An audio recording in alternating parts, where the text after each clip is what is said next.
En esta clase vamos a introducirnos en los conceptos más importantes referidos a probabilidad.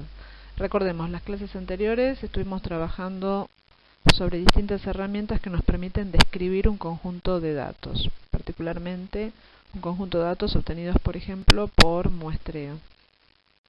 Sin embargo, vimos que lo interesante es poder generalizar los resultados que vemos en una muestra a la población de la cual esta muestra fue extraída. Para poder efectuar ese proceso, que denominamos inferencia, es fundamental manejar el concepto de probabilidad. Entonces vamos a hacer algunas definiciones y partimos con un ejemplo muy sencillo. Si nosotros tiramos una moneda 10 veces, una moneda equilibrada y las 10 veces sale cara, nos podríamos preguntar si se trata de una moneda equilibrada. Bueno, nuestra primera apreciación sería que no. Sin embargo, si nosotros manejamos el cálculo de probabilidades, podemos determinar que si la moneda fuese equilibrada, no sería imposible obtener una secuencia de 10 caras sucesivas. Sin embargo, la probabilidad sería muy baja, sería, haciendo algunas cuentas, menor al 0,1%, es decir, que en menos de una de cada 1000 tiradas, de 10 monedas, esperaríamos que nos ocurra esto. Entonces, lo que vamos a aprender en la clase de hoy es a calcular probabilidades. Y como les dije antes, esto nos va a servir entonces para asignarle una cierta confiabilidad a las conclusiones estadísticas obtenidas a partir del muestreo.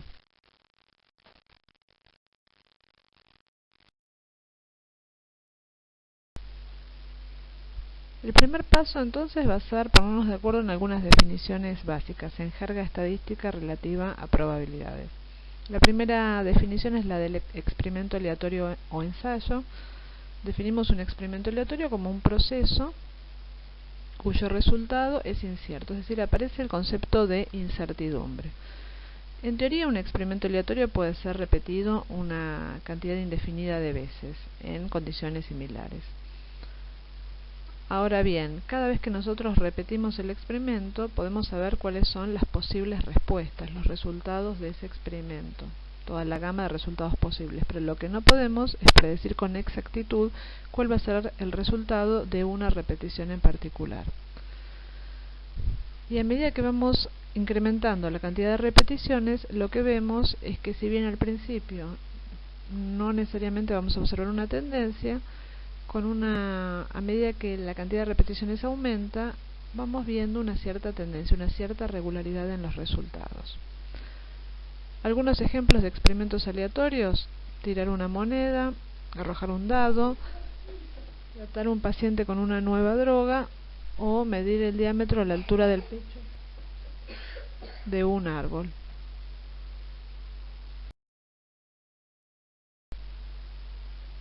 Definamos ahora espacio muestral. El espacio muestral es el conjunto de todos los resultados posibles de un experimento aleatorio. Lo vamos a simbolizar con la letra S. Si nuestro experimento aleatorio es tirar una moneda, entonces el espacio muestral va a ser el conjunto comprendido por cara y seca, esos dos elementos. Si nuestro experimento es arrojar un dado, el espacio muestral va a estar comprendido por los números del 1 al 6. El tercer ejemplo de experimento aleatorio, tratar un ternero con un nuevo antiparasitario, es un experimento aleatorio, ya que cada vez que tratemos a un nuevo ternero con el antiparasitario, no sabemos con certeza cuál va a ser el resultado.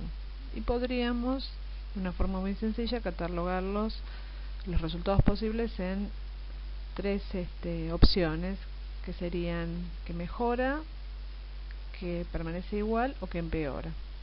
Y ese entonces sería nuestro espacio muestral. De la misma manera, medir el diámetro de la altura del pecho de un árbol es un experimento aleatorio, ya que antes de la medición no podemos establecer con certeza cuál va a ser el resultado de esa medición. En este caso, el conjunto, el espacio muestral, sería infinito, ya que estaría compuesto por, siendo esta variable una variable aleatoria continua, por infinitos valores dentro de un rango determinado de diámetro. La tercera definición es la de suceso o evento. y la definimos como un subconjunto de resultados posibles del experimento aleatorio. En todo lo que es teoría de las probabilidades se usa mucho la analogía con teoría de conjuntos. Entonces acá tenemos dos representaciones gráficas donde tenemos nuestro espacio muestral, que sería el universo, compuesto por distintos elementos, y hablamos de un suceso o evento simple cuando hacemos referencia a uno de los elementos que lo componen, como es en el caso del suceso A.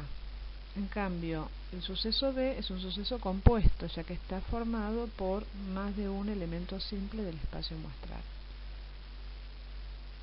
Lo que queda por fuera del suceso B lo referimos como el complemento de B, en este caso, y se simboliza como B con un guión arriba.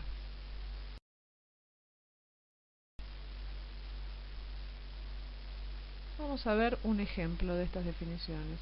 Habíamos dicho que tirar un dado era un experimento aleatorio que admitía 6 resultados posibles.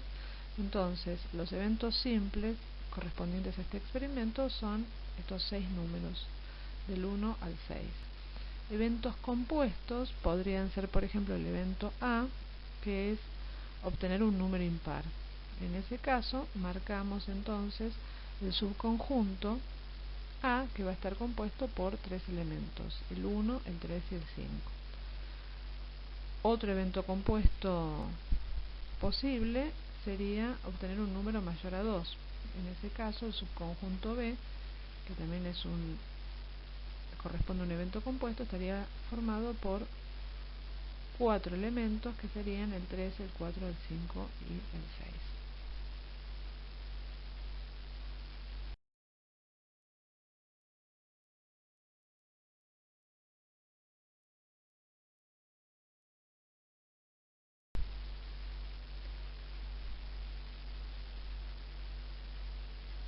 Vamos a hablar entonces sobre la probabilidad. Podemos definir la probabilidad como la incertidumbre que se posee sobre la ocurrencia de cierto suceso. Es decir, que cuando hablamos del cálculo de probabilidades, esto tiene sentido solamente en aquellas situaciones donde existe incertidumbre con respecto al resultado de una observación. Las probabilidades las vamos a calcular sobre los sucesos. Y va a ser un valor numérico que nos va a hacer referencia justamente a la incertidumbre sobre la ocurrencia de ese suceso. Nos va a dar una indicación de cuán frecuente o cuán esperable es determinado suceso o evento. Y una probabilidad va a ser un valor que puede oscilar entre 0 y 1, donde una probabilidad asociada a un evento que valga 0 implica que ese evento es imposible. Por ejemplo, tirar un dado y obtener el número 7. De la misma manera, una probabilidad extrema en el otro sentido de 1 indica que ese evento va a ocurrir siempre. Por ejemplo, tirar un dado y obtener un número comprendido entre el 1 y el 6. En la situación intermedia tenemos la probabilidad de 0,5, donde estaría hablando de la máxima incertidumbre, donde el suceso es tan probable como improbable. A medida que nos movemos de 0,5 hacia 0, cada vez es más rara o más infrecuente la ocurrencia de ese suceso, y de la misma manera, a medida que nos movemos de 0,5 a 1, estamos haciendo referencia a que la aparición de ese suceso es más esperable, más probable. La suma de todos los sucesos posibles en un experimento aleatorio debería entonces darnos 1. Bien, vamos a ver ahora cómo calculamos probabilidades. Habiéndolas definido, cómo obtenemos un valor numérico concreto. Tenemos distintas situaciones. La que vamos a ver ahora es qué es lo que pasa cuando los resultados elementales que componen el espacio muestral tienen igual probabilidad. Estas son situaciones bastante particulares que tienen que ver en general con juegos de azar. Y para obtener los valores de probabilidades en realidad no necesitamos ejecutar el experimento, sino normalmente lo podemos obtener a partir de un razonamiento teórico o abstracto. Por ejemplo, en el caso de tirar un dado, sería bastante razonable suponer que si el dado está equilibrado, todas las caras tienen la misma probabilidad. Entonces, para ese caso, como vamos a ver en un ratito, aplicaría esta metodología para el cálculo de probabilidades. Entonces, en esos casos, el cálculo de probabilidades se efectúa a partir de lo que está planteado acá. Si tenemos que un experimento admite cierta cantidad de resultados posibles, que los vamos a denominar como K, y que todos ellos tienen la misma chance de producirse, sería el caso del dado equilibrado, entonces la probabilidad de ocurrencia de un suceso A, por ejemplo que salga determinado número, se calcula como el cociente entre la cantidad de resultados elementales favorables a ese suceso A, eso lo vamos a denominar H, y el total de resultados elementales posibles. Es decir, que tendríamos una expresión de este tipo. Ahora veremos cómo se aplica eso a los distintos ejemplos que estuvimos viendo. Vamos a llevarlo a nuestros ejemplos. En el experimento aleatorio 1, que era tirar una moneda, si a mí me interesa calcular, por ejemplo, la probabilidad del suceso cara, tenemos dos casos posibles, cara o seca, de los cuales uno solo es favorable al suceso cara. Por lo tanto, la probabilidad es de un medio. De la misma manera, al arrojar un dado, la probabilidad de que salga el número 3, tenemos 6 casos posibles, de los cuales uno es favorable. Un sexto sería la probabilidad de 3. Si nos interesa calcular la probabilidad del suceso compuesto, obtener un número impar, en ese caso, recordemos, teníamos 3 sucesos simples, eran el número 1, el 3 y el 5, con lo cual esta probabilidad resulta en 3 casos favorables sobre 6 posibles, es decir, un medio. Y en la tercera situación, que era el suceso obtener un número mayor a 2, la probabilidad entonces va a ser 4 sobre 6, es decir, 2 tercios, o también lo podemos expresar como 0,67. En estos dos casos que vimos recién no fue necesario ni tirar la moneda ni arrojar el dado, porque presuponíamos que tanto la moneda como el dado estaban equilibrados, con lo cual teníamos la misma probabilidad de ocurrencia de cada uno de los casos posibles. Ahora bien, vamos al tercer ejemplo, que era tratar a un ternero con un nuevo antiparasitario. Y a mí me interesa calcular, por ejemplo, la probabilidad de mejora. Es fácilmente deducible que es imposible calcular la probabilidad de mejora sin tener ninguna información. Una alternativa sería pensar que vale un tercio, porque recordemos había 3 eventos simples: que mejore, que permanezca igual o que empeore. Pero ese abordaje no resiste ninguna lógica, por empezar, porque presupone que es tan esperable una mejora como que no se presenten cambios o como que empeore. Y eso no es razonable. En esos casos, al igual que en el caso que le sigue, medir el diámetro y la altura del pecho, por ejemplo la probabilidad de que este diámetro sea superior a 10 centímetros, es imposible que nosotros podamos aventurar una probabilidad sin contar con información. Es decir, que en estos casos el enfoque clásico, que permite calcular probabilidades de forma teórica, no nos resuelve el cálculo de probabilidades. Entonces debemos recurrir a otra metodología, a otro enfoque. Y este es el enfoque frecuencista.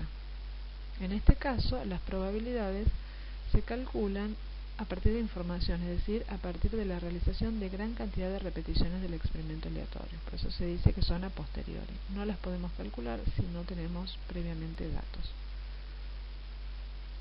¿En qué consiste el cálculo? Si un experimento aleatorio es repetido un cierto número de veces, n, y si uno de los eventos resultantes, llamémoslo A, ocurre cierta cantidad de veces, a cierta frecuencia absoluta, entonces la frecuencia relativa de A, que recordemos se calculaba como la frecuencia absoluta dividido n, el total de repeticiones, es aproximadamente igual a la probabilidad de A, pero esto es así siempre y cuando la cantidad de repeticiones sea lo suficientemente grande.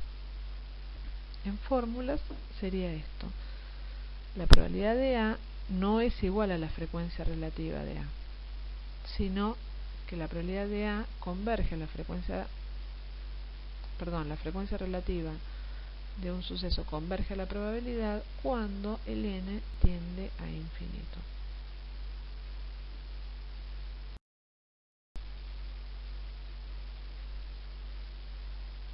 A ver si se entiende este concepto, porque de hecho va a ser el abordaje más común que se utilice en ciencias agropecuarias o ambientales para calcular probabilidades. Si a mí me interesa saber, por ejemplo, cuál es la probabilidad de que una cabra preñada tenga mellizos, a priori es imposible que yo conozca cuánto vale esa probabilidad, necesito muestrear. Supongamos que por alguna razón yo conozco que el valor exacto de esa probabilidad es de 0,2, es decir, del 20%. Yo voy a ir tomando muestras. Si por ejemplo obtengo una muestra de 10 animales y de esos 10 animales ninguno de ellos tuvo 10 cabras preñadas y de esas 10 ninguna de ellas tuvo mellizos, entonces la frecuencia relativa de mellizos vale 0. Eso de ninguna manera constituye la probabilidad. Si aumento el tamaño de la muestra, esperaría observar una cierta tendencia, una cierta regularidad. Lo vemos acá en el gráfico. Inicialmente, para tamaños de muestras pequeños, las frecuencias relativas van a ir oscilando, van a ir cambiando, pero a medida que vamos incrementando el tamaño de la muestra, esperaríamos que las oscilaciones sean cada vez más moderadas hasta lograr una estabilización. Cuando esto se logra, podemos decir que se alcanzó un tamaño de muestra lo suficientemente grande para lograr la convergencia de la frecuencia relativa a la probabilidad. ¿Sí? Podemos ver en el gráfico que, por ejemplo, a partir de un n de 500 ya estamos obteniendo una frecuencia relativa cercana al verdadero valor de probabilidad, que es 0,2. ¿Sí? Entonces, en resumen, este enfoque frecuencista implica contar con datos. ¿Y cuántos datos? Bueno, depende de cada situación, pero el concepto sería que cuanto mayor es el n, esta proporción, esta frecuencia relativa que estamos calculando en la muestra, tiende a la probabilidad.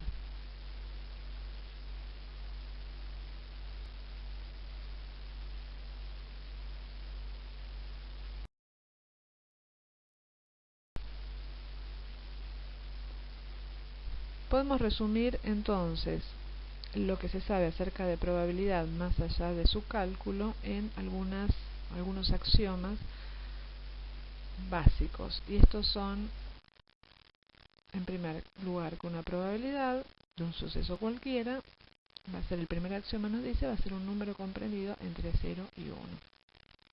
Es decir, es imposible que una probabilidad asuma un valor negativo o que asuma valores mayores a 1.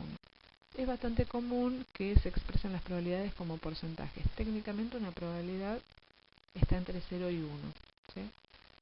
El segundo axioma dice que la probabilidad del espacio muestral, recordemos, el espacio muestral es el conjunto de todos los resultados posibles, vale 1. ¿Sí? Esto ya lo hemos visto para nuestros ejemplos. La probabilidad de tirar un dado y obtener un número del 1 al 6 es de 1.